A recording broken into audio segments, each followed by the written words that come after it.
नमो विष्णु भगवते वासुदेवाय। प्राचीन काल में पांडवों में सबसे बलशाली भीम थे।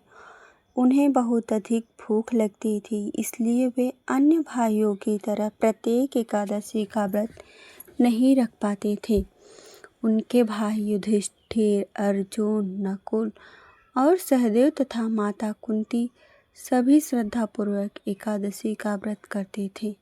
एक दिन भीमसेन ने महर्षि वेदव्यास से कहा, हे गुरुदेव, भगवान विष्णु का भक्त हूँ, लेकिन अधिक भूख के कारण प्रत्येक एकादशी का व्रत नहीं कर पाता। कृपया ऐसा उपाय बताइए जिससे मुझे भी एकादशियों का फल प्राप्त हो जाए। वेदव्यास जी ने कहा, हे भीम, ज्येष्ठ मास के शुक्ल पक्ष की एकादशी को निर्जला एकादशी कहा जाता है।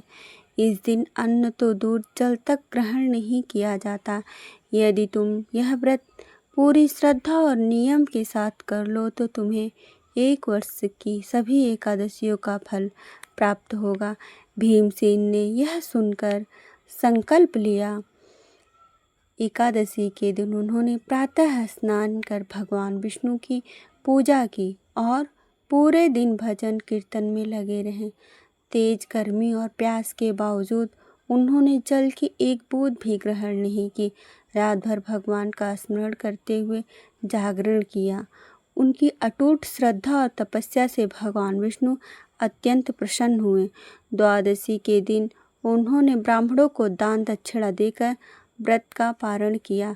तभी आकाशवाणी हुई कि जो भी भक्त श्रद्धा और विश्वास नियम पूर्वक निर्जला एकादशी का व्रत करेगा, उसे सभी एकादशियों का पुण्य प्राप्त होगा और उसके पाप नष्ट हो जाएंगे।